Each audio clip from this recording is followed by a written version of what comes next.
Hey everyone, I was hoping to get this message put together sooner, but things like this unfortunately take time to set up. I just want to say that the acts of war against Ukraine break my heart, and I know as a prior service member myself that my thoughts and prayers go out to everyone who's fighting the fight that they really shouldn't have to.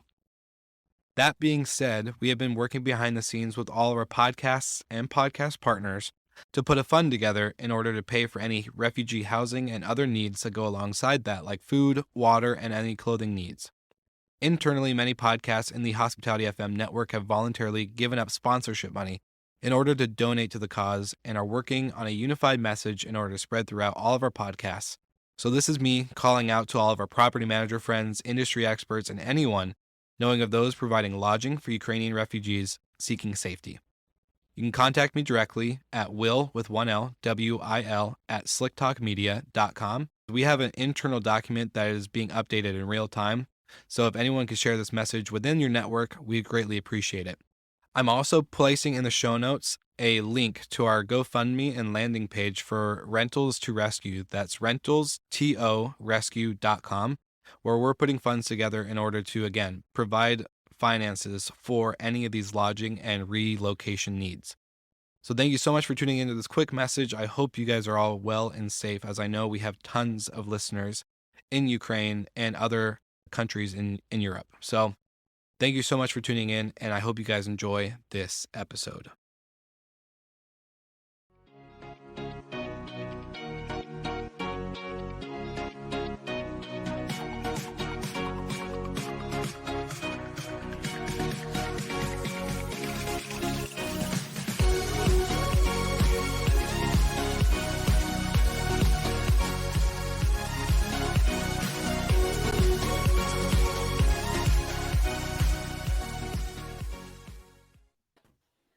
Good morning, gentlemen. Welcome back, Mr. Golden.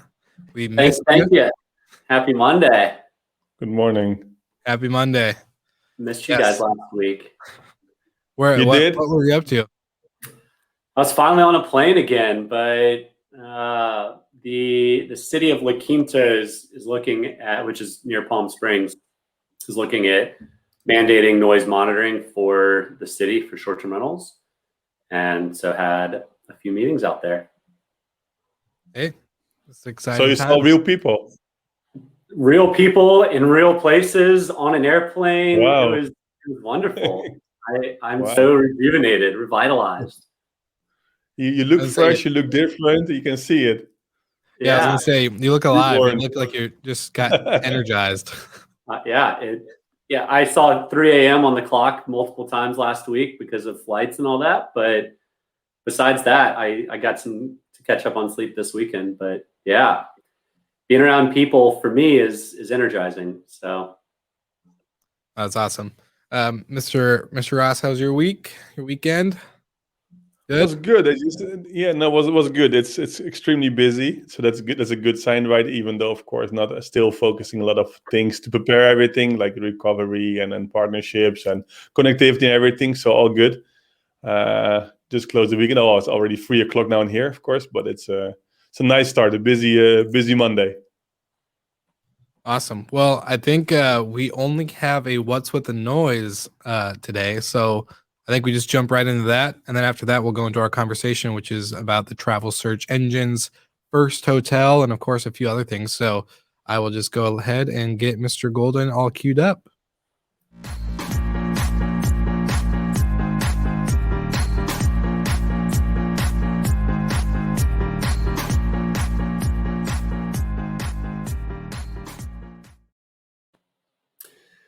In case you missed it last week, the last major national vacation rental brands in the traditional vacation rental sector are now one. So Vacasa bought Wyndham about 2 or 3 years ago, leaving it being a head-to-head competition between Vacasa and Turnkey.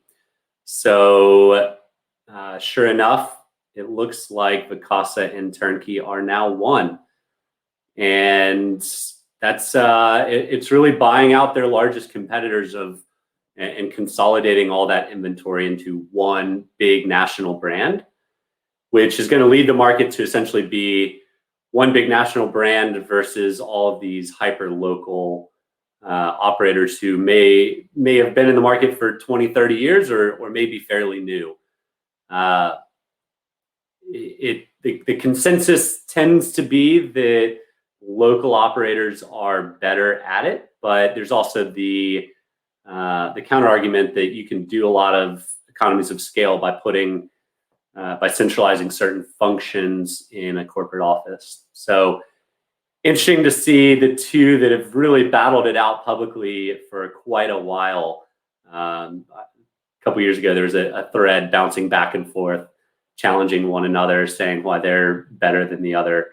And sure enough, even with the brand new executive team from Vacasa, the transaction still went through. So congrats to the Turnkey folks, TJ and John, well done.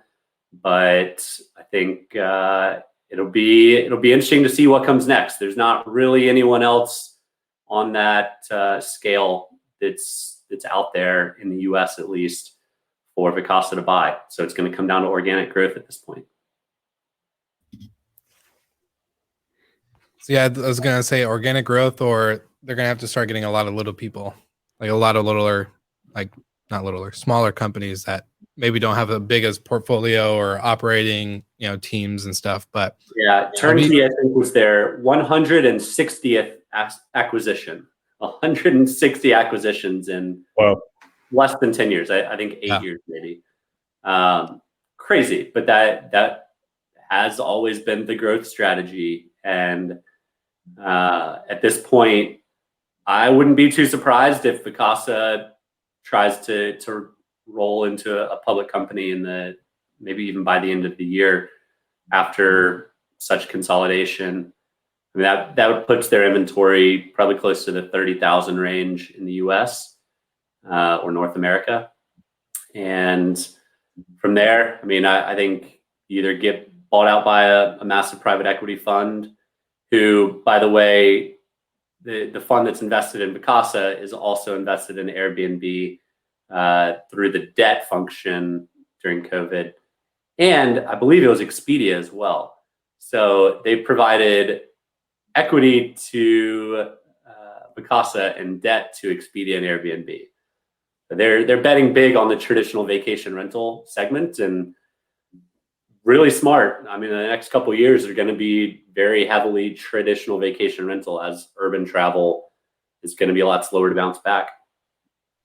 Yeah. For a smaller operator like myself, I keep thinking of like maybe only competition that really can come from it is the smaller people, companies, either acquiring each other, partnering, affiliating somehow, possible mergers and other things like that. But yeah, you're right. Yeah. I mean, there's no doubt Vacasa is going to be able to drive bookings and drive travelers to their site with their breadth of inventory.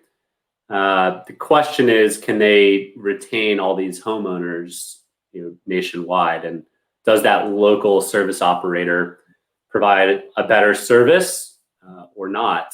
And I'm super confident they can drive bookings, but yeah, you have to have it's two-sided marketplace. You got to have both sides. Yeah. Well, it's interesting because I was reading try to improve my level. I was reading the Harvard Business Review in the weekend, actually. And it was interesting to read, actually, that it's often, and everyone's okay, let's compete with each other, but actually so much stronger just to work together, right? You can see in what you just said now, it's like competition makes you stronger. But on the other hand, it's so much more convenient for both parties often to work together, because then you can have both resources, etc. So it is interesting to see, and wow, it's a huge number what Vacasa acquired. They didn't reach out to you yet, Will, so far? No, not at all. I'm waiting for my phone call to come in. But no, that's what I was just going to comment on, was the localization of the like property management stuff. Like I was talking to a bunch of homeowners here, like where I live, that have their properties in like Arizona or wherever being managed by Vacasa, and they're all thinking about leaving because like they're getting bookings, but the overall like quality control of the unit and they're not getting the best reviews because Vacasa, or so to speak, hasn't been up on the guest service aspect. So it could be a hit and miss when you're at that big of a scale. So yeah, Michael, I agree. They can definitely get bookings, but I think some other things might slip through the cracks. Yeah, at some point you need to take a step back, and I think we've seen this from Expedia over the past couple years. They haven't really done any acquisitions. They've really just been focused on integrating all those acquisitions and doing it as best as they can. And I think at some point, Vacasa with 160 acquisitions, like, good Lord, rolling all those companies into one has got to be a big headache and a huge challenge. So shout out to that team. I know there's a big team at Vacasa that just does that. But at some point, it might be good just to take a step back and make sure the operations are humming at 100%, and then you can proceed back. That's, operationally, it's got to be a big struggle, and I'm sure some churn comes into play when you're looking at rolling in that many companies. So, I wouldn't be totally surprised if after this acquisition, there's a step back for the next 6 months, and then maybe by the end of the year, they try and go public or something. Yeah, I wouldn't be surprised either. Which you would buy them again? You would invest, Michael? What do you think? Because still, if you're looking at Airbnb, it's interesting. They're still doing amazingly well, right? If you see the stock price nowadays. Yeah, I mean, we'll see by the time it goes public where the world is on travel. But shoot, travel stocks have been killing it. Marriott's up today. Norwegian is up today. Delta is my big winner. So it's been a good year for travel stocks, and I think companies like Vacasa see that, and I have to imagine they're thinking about it and looking at it. Well, it goes into the Vrbo thing too, where Expedia is trying to roll that out as a separate company, so they could probably IPO as well, just like Airbnb. I think Airbnb, started that thought for a lot of companies and a lot of people. Yeah, I don't think all the work Expedia has done trying to roll in Vrbo, I don't see them divesting or splitting it up.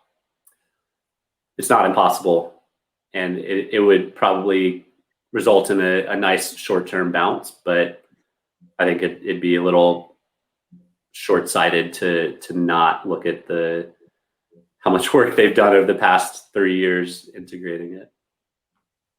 Yeah, it'd be interesting. But going off of the main topic for today, which is travel search engines first hotel.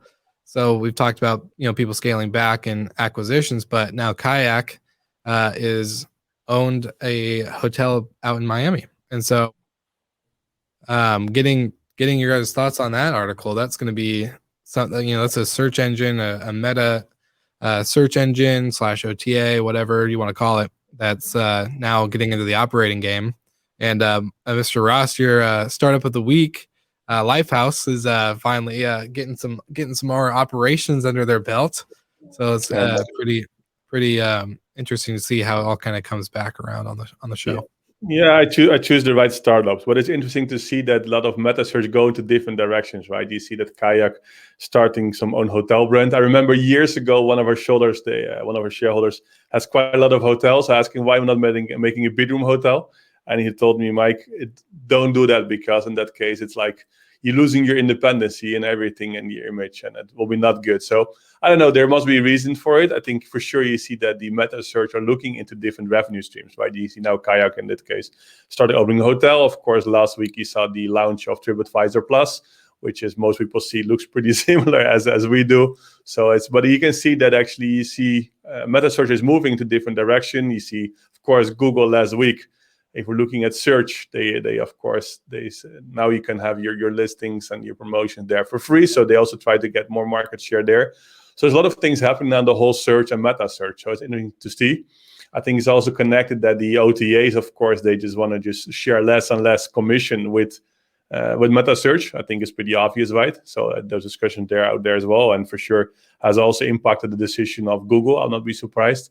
at the end, you see that maybe Google goes directly and also selling and making contract with hotels and maybe even connectivity later on as well. So they can always call me if they need some connectivity part. But it's interesting to see that actually the search and meta search is moving, right? Especially different revenue streams. And I think the old model, which is in this case just forwarding traffic, and then in this case get PPC or PPM or whatever, then they're moving now. They just have to look and they have to innovate there as well, because I think in the end the old model is changing. You see what commissions are changing, but I don't want to talk about the high commissions again because they do too many times.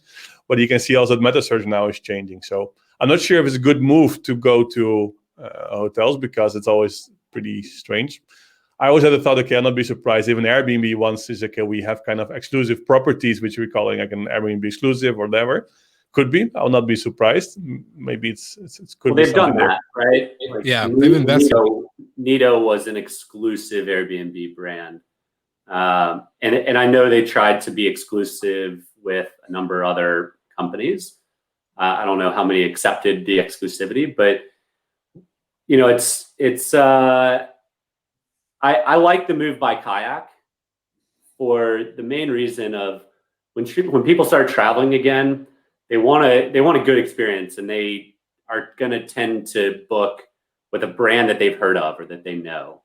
I think that's what Airbnb has done so well, is make it their brand, even though it's really someone else's brand. And I think Kayak can now start doing that. Obviously, they're going to benefit from being number one on the search. They're going to benefit by not paying 15% in OTA fees and try and drive all the traffic. But I like the move. Like, why not? Why not give it a shot? And you can't be good at everything, but I like companies that are willing to try new things and innovate. And if it fails, it fails. And I'm sure, Freehand or some other like boutique hotel is going to be happy to swoop in and brand it their own, because hotels in South Beach, like, why not? It's going to do well. The other piece, like the boutique aspect of it, I love boutiques. I'm going to stay in a boutique. If I'm in a hotel, I much prefer boutiques than I do a big block. And the challenge is having brands of boutiques. They're super hyper local. I'm in the hospitality industry, but even I don't know all these the best boutique in Charleston or the best boutique in Krakow. Like, I don't know those things. But if Kayak's thought or idea behind this is to build kind of a truly boutique brand, I love it. If they're trying to compete with Marriott, it's going to be a challenge. Well, my question is, are they going to push? I was going to say, are they? My thing it reminds me of something. Yeah. Go ahead. Sorry. It reminds me of something. You said, okay, the best boutique hotels collection. Sorry for interrupting, but actually, I think it's 15 years ago I built a brand. I think even the website is still live. I have to check it. It's called bestboutiquehotels.com, and I was making a selection of the best boutique hotels around the world. Those hotels become kind of a member, part of the collection. Went quite successful, but at the same time, I had my travel agency, so I couldn't combine anymore at the end. I think it's still live, but we didn't charge at the end the annual fees. But it was pretty interesting business, actually. So we create kind of a collection of the best boutique hotels all over the world. They get a certificate, and they're just getting a door plaque and everything. So I do believe it's something like this. It is interesting. You don't see many brands. You see Indigo a bit, right? You see the Indigo brand is quite of IHG. It's pretty focusing more on the boutique hotel brands. But if you go back to Kayak, we talked about it many times. Now it's a time to experiment, right? It's just launching it, just see what is the response. So now you can do it. Everybody's more than open. Okay, if they experiment because they have to, it's fine, right? You don't lose your phase, or you just don't. So it's good. And you see, again, I mentioned TripAdvisor launching a different business model, which in this case, they can also prioritize there and monetize differently. You can see now with Kayak is doing something. So I like it when they're experimenting, right? It just, why not? And I think it's now also the time to do it. Now it's yours, Will. Sorry. That's okay. I was just going to say my thing would be like, is Kayak now, when it comes to properties in Miami Beach, are they going to be pushing their brand on top, like no matter what? So it's like, obviously, yes, the answer is yes, but how's that going to? Even if the answer is no, the perceived answer is always going to be yes. right? So it's still going to be a challenge for them to figure out and navigate. Yeah, but that's why I'm glad they brought in a real operator. They didn't just be like, all right, kayak team, you're going to go operate this hotel, even though you've never worked in a hotel in your life. I'm hoping that that's the reasoning behind bringing Lifehouse in is because these are professionals, these are operators that do understand the in and out of a hotel workings. Like, granted, we do too, in the sense of search engine and revenue and how to increase views to bookings and blah blah blah blah. But I think that's going to be the standalone factors that they've actually brought in real professionals to operate, and we'll see what happens. I agree on everything else. That why not now? Why not implement new technology? Why not? Yeah, I raised my finger before we're talking to each other again. So, but no, but I think in this case, what is indeed, they have the traffic, right? So they have the traffic in there. What you said, okay, they are just don't have to pay this 15-20% commission and anything. They're controlling the booking, they're controlling the data. So if you have the traffic, right, now they can monetize it differently. So it took them, of course, years to build up the traffic. Now they can experiment a bit. And if it works, you might see that they're just launching more in different locations, right? Now they know that if somebody's searching for South Beach, probably they will appear number one in there. So they can push their bookings. So it does make sense. I mean, it could also be a test with Lifehouse. Maybe they're looking at acquiring Lifehouse, and this is a fairly cheap, effective, maybe even cash flow positive way of testing how good they are. So you can look at it from lots of different angles, but regardless, like, now is the time to try new things. And I have this feeling that come summertime, if you can't make money in travel, then you probably shouldn't be in travel, because it should be wide open. It should be like people are dying to get out and paying super high premiums. I booked a flight in January to Scotland for later this year, and I went back and looked at how much it would cost me. It's $2,000 more now than what I paid 2 months ago. So it's like people are gonna get out. They're gonna be traveling. I think despite the media's efforts of making us all even more scared of COVID now, all the numbers are looking really, really favorable. Vaccines are being rolled out. Like, travel should be wide open by summer. Yeah. Well, I also kind of like the overall comment in the article, is that they're also going to be implementing Open Table, which is another part of like the kayak price line. Yeah. So it's going to be interesting to see how they're just going to implement all these technologies to create a hyper focus, but like hyper tech focus, but then the local aspect, which will play into, like you guys are saying, like the premiums are going to go up. So they're going to be able to see all this data with restaurants and how people, like my thing is now that they have access to all this data in different destinations. If this works out, they're going to be able to tell what next market to go into immediately. They're going to know exactly without having to question. The only question that will be is what street are they going to be on, or how many blocks from the beach or downtown are they going to be versus the actual destination itself. So sure, they have that data too, right? Like, they know exactly what areas book and what price points book and where the best margins are. Like, they have all that information. The missing piece is an operator, and Lifehouse seems to be doing really good things and leveraging technology instead of human capital. And I love it. I think it's a great bet on what the future of hospitality is going to look like. And I hope Kayak keeps it not a super niche, but like a trendy, cool boutique feel with every different location maybe having its own vibe, not making it a big box. But I like the move. The only risk, of course, is the experience, right? Because they have to make sure if somebody goes to like a kayak hotel, because assume there's negativity around this brand, or even though, because people making the link, right? They're making the link between, because the property is kayaked.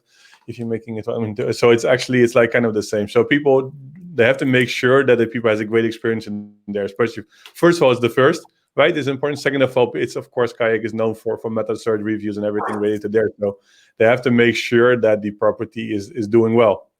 And because it will. It's going to book like crazy. Yeah, I agree. I will be number one in search results, so for sure. Yeah, it's going to be number one on Kayak, on Booking, on Priceline. I was gonna say, if they're looking for an operator for their new destination that they acquire a new property, I'll put my email in the comments just in case anybody's looking.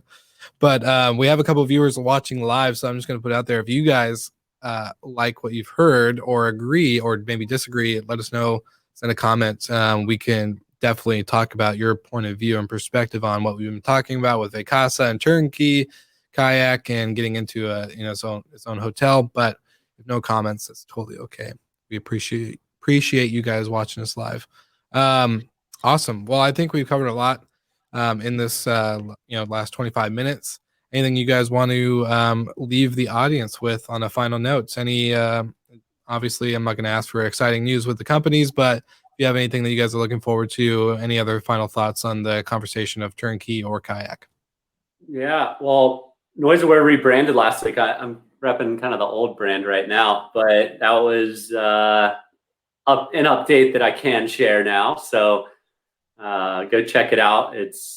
The logo is now a musical rest symbol, which means the absence of noise. Fits in quite well with the NoiseAware brand. And then being out in La Quinta makes another municipality that realizes that if you can solve noise as a problem, then short-term rentals and long-term residents can coexist much happier. And I think that's a trend we're going to be seeing a lot more of in the short-term rental space, I think this year and next year for sure. That's awesome. I saw the rebrand last week and was like, yeah, looks good, especially because I was a 5-year trumpet player, so I know all that symbol and music notes. And I was like, "Oh, that's clever branding." I was really impressed. Super clever. Yeah. How about you, Mr. Ross?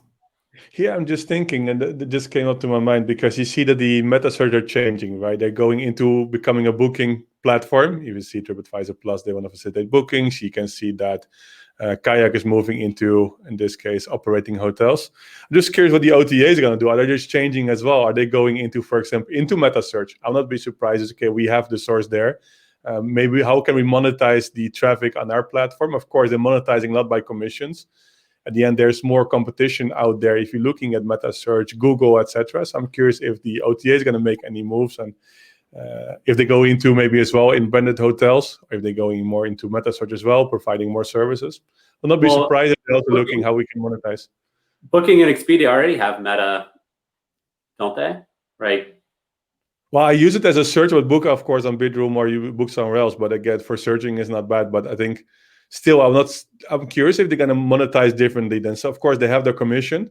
You can see the integration with the other brands, with even the open tables is still minimal. You can see, of course, there's a link between Kayak and between Booking, of course, Priceline. So I'm curious if they're going to go also into different areas, maybe for conversion. Maybe it's okay if we don't on this transaction, probably don't in transaction, we can still earn somewhere else.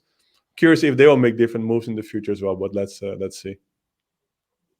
That'll be part 2 of this episode, whenever it happens, if it happens. Awesome. Well, thanks, guys. It was a good episode, good stuff. And we do have a comment from our from one of our audience. She said, "I missed the earlier part of our talk, but ultimately, do you think generally small boutique vacation rental managers are better or worse off for the Vacasa turnkey deal?" I'll give it rapid fire answers to Golden first, and then after Golden, we'll go to Ross. Yeah, I'm going to say they're going to be better off. You're really now only competing against one brand who's dumping marketing spend in your market versus 2 brands who are dumping marketing spend. So at the end of the day, you're going to benefit from any inventory that they don't have with guests that are trying to go to those markets. They're going to trickle into your homes. And then those homeowners, they might have a look at Vacasa when they typically would have looked at Vacasa Turnkey and your company or other smaller ones. most people like to look at several different companies before they sign up. And I think, with one of the big ones removed, you've got that much better of a chance to be the winner. Yeah, I was going to say the overall for us, what we've been learning is that we can actually watch a lot better. Now that everyone's kind of consolidated, we can, as a smaller brand, we can watch and observe and implement strategies, or even just think of how can we compete in that sense. So that's kind of what I think too. I think it's a good opportunity for small operators, or even operators with less than a couple hundred, to really focus in on what they can do to out compete TripAdvisor and yeah, I think it's a win-win. The Vacasa Turnkey coming together is a win, and the local operator gets a win out of it as well. Totally agree. I think for any thoughts on your end, Ross? Fully agree. I said before as well that sometimes cooperation is better than competing, as I just read nicely this weekend. So I think, of course, not always the case, but I think in this case, especially in consolidation, travel, and everything, what Michael said, if you're paying double and everything, it makes sense, right? So good work. Yeah, I agree. Well, thanks, Sharon. Good question. Yeah, exactly. Yeah, really good question. Awesome, guys. Well, thank you so much. I'm going to close this out here, and yeah, see you guys next week. I'm excited to see what happens in the industry that we can talk about, and see what predictions we can make with our great minds. It seems like things come true on Good Morning Hospitality.